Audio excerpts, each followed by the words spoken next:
Kaķis Kriksis, 5 mēnešus vecs kaķu puika, sociālo tīklu bildēs uzrunāja mūsu skatītājas sirdi, un viņa, kā pārliecināts kaķu cilvēks, kurai šobrīd ir mājās viens kaķu seniors, nolēma adoptēt kaķēnu no dzīvnieku aizsardzības biedrības 9 dzīvības. Nepērc, bet adoptē.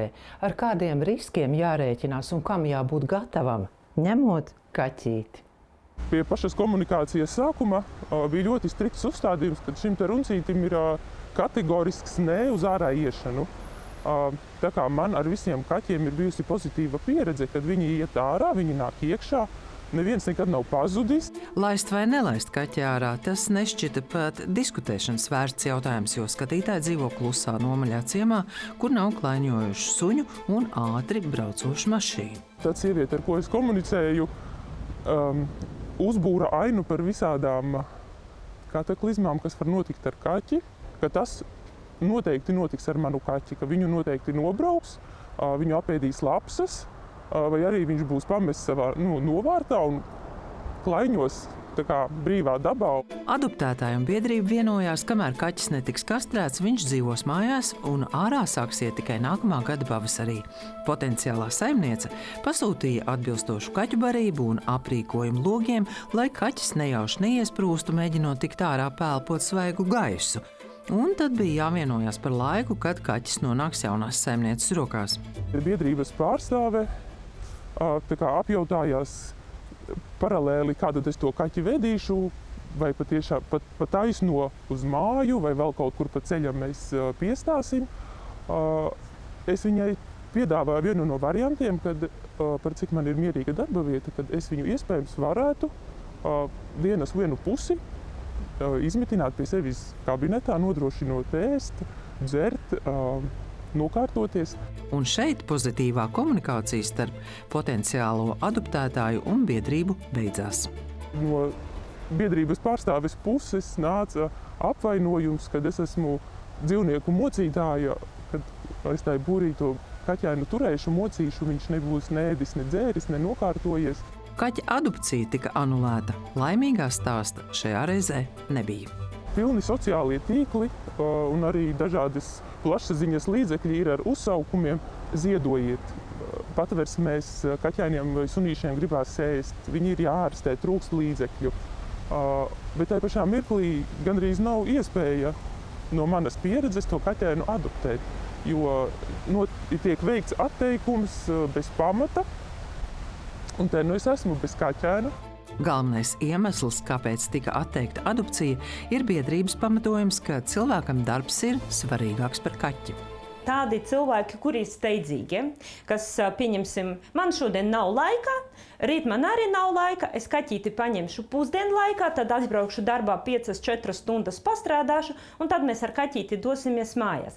Šeit man arī ir jautājums, ja? Vai jums pietiekoši daudz laiks, ko veltīt tam kaķītim, vai jūs tomēr prioritātes ir darbs? Kļūt par mājdzīvnieku saimnieku ir nopietnas lēmums ar visām no tā izrietošajām sekām – sterilizācija, vakcinācija, čipošana, atbilstoša barība un sadzīves apstākļi.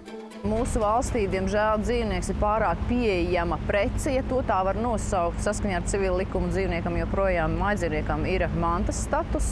Cilvēki ļoti vieglprātīgi iegādājas dzīvnieku, dāvina bērniem, vecmāmiņām. Pēc tam, kad netiek galā tas cilvēks, tad meklē risinājumu. Risinājums viens – patvērsmes. Un tagad mēģināsim vēlreiz saprast, kāda ir kritērija, kad dzīvnieku patvērsmes un dzīvnieku glābēju biedrības nolemj, kam atdot un kam nedot dzīvnieku adopcijai. Viens no tiem parasti ir tas, lai tas dzīvnieks neatgriežas atpakaļ uz ielas, lai viņš nesastopas ar briesmīgākiem apstākļiem, nekā viņš ir nācis. Un patiesībā, jā, šie cilvēki tiek ļoti, ļoti rūpīgi vērtēti, vētīti. Dzīvnieku aizsardzības biedrība 9 dzīvības strādā pilnībā brīvprātīgi un pagaidu mājās izmitina apmēram 30 līdz 50 kaķēnus. Mūsu skatītāji ir neizpratnē, kāpēc viņai atteica kaķēnu adopciju. Tādējādi radot aizdomas, ka biedrība dzīvnieku adoptēšanā patiesībā nemaz nav ieinteresēta. Varbūt arī saistīts tiešām ar to finansiālo pusi, kas tas ir varbūt izdevīgi kādam. Kaķīšu mazāk nepaliek, diemžēl, klaiņojošu. Un pašvaldību iesaistes ir diezgan niecīgas. Bet jums ir kāda pašvaldība atbalsta? Ne, mums nav pašvaldības, nec pašvaldības atbalsta, ne valsts atbalsta. Nav. Tad jūs dzīvojat tikai no sava entuziasma un no ziedojumiem? Jā. Ļoti daudzas biedrības un patvērsmes stāsta, ka daudzi cilvēki tiešām negrib pa dārgo, kā viņi saka, pa dārgo pirkt šos dzīvniekus no audzētāja. Viņi uzskata, ka viņi palīdz patvērsmē. Un tad viņi brīnās, ka patvērsmes prasa un biedrība šos ziedojumus. Bet pēc idejas tas jau ir šo dzīvnieku veselībai, ārstēšanai, un tur arī tie līdzekļi aiziet. Mums ir sabiedriskā labuma status arī, un mēs iesniedzam atskaites valsts ieņēmuma dienestam. Viens no kritērijiem, kāpēc var atteikt adopciju, ir topošā saimnieka vecums, vai olmīte būs gatava rūpēties par kaķu jaunuli, kā arī vēlme kaķi uzdāvināt kā dāvanu. Kaķīšus biedrības darbinieci sākotnēji tur karantīnā, pēc tam veic nepieciešamās potes un uzsāk socializācijas procesu, kas nereti prasa ļoti daudz laika. Tad, kad kaķītis tiek izņemts no nelabvēlīgiem apstākļiem no ielas, viņš pilnīgi nav gatavs doties mājās. Viņš ir mežonīgs, ar viņu vajag strādāt, viņu vajag socializēt. Ar to nodarbojas mūsu pagaidu mājās. Tad, kad kaķītis jau ir socializēts, tad iziet visas nepieciešamas procedūras, tas ir potēšana, čips un pase, ko prasa mūsu likumdošana. Biedrība 9 dzīvības rūpējas tikai par kaķēniem, kas paņemti no ielas. Dotu kaķiem pagaidmājas, savās mājās brīvprātīgi, pēc labākās gribas, un tas man ir tā kā sirdslieta, labumu no tā gūstu tikai tādu samīļot, sabučot un priecāties, ka viņiem ir iespēja pie manīm palikt to laiciņu, kamēr es viņiem atrodu tās labās un sirsnīgās rokas. Un tas ir arī tas, ka arī es skatos uz to, kam es esmu gatava viņus atdot, jo viņi man ir izmīļoti, izbučoti, par rokām izauklēti. Un tad tam cilvēkam tajā galā ir arī jābūt gatavam dot visu savu mīlestību, uzmanību, jo tas nav mājās dzimis kaķēns. Ne jau visiem kaķēniem uzreiz izdodas atrast mājas, citreiz tas prasa ilgu laiku, un gadās arī, ka kaķis kļūst par pagaidu māju pastāvīgo iemītnieku. Atkarīgs, protams, arī no tā vizuālā, no tā raksturiņa. Cits ir tā, kad ir uz izķeršanu, cits ir tā, ka padzīvo ilgāk, cits paliek pavisam. Dzīvnieku adopcijas process nav vienkāršs, un cilvēki, kuri grib mājdzīvnieku, reizēm izvēlas iet vienkāršāko ceļu.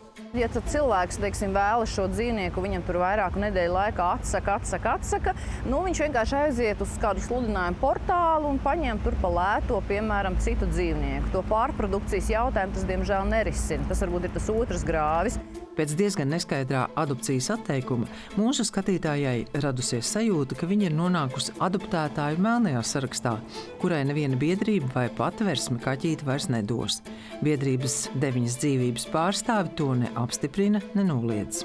Ja, pieņemsim, ir kaut kādas tikšanās, kaut kādas sarunas, tad, protams, tā informācija nav konfidenciāla, un var gadīties, ka mēs esam par labu dzīvniekam. Katram kaķītim, ka katram seņotājam ir sava sēne, tad katram saimniekam ir savs kaķītis. Šajā gadījumā atteikuma pamatā bija nespēja vienoties par laiku, kad kaķis satiktos ar jauno saimnieci. Tagad jāgaida brīdis, kad īstais kaķis pie mūsu skatītājas atnāks vienā vai citā veidā. Varbūt uz ielas pieglaudīsies pie kājas un teiks: ņem mani mājās. Sendija Burka, Mārtiņš Avots, 4. studija.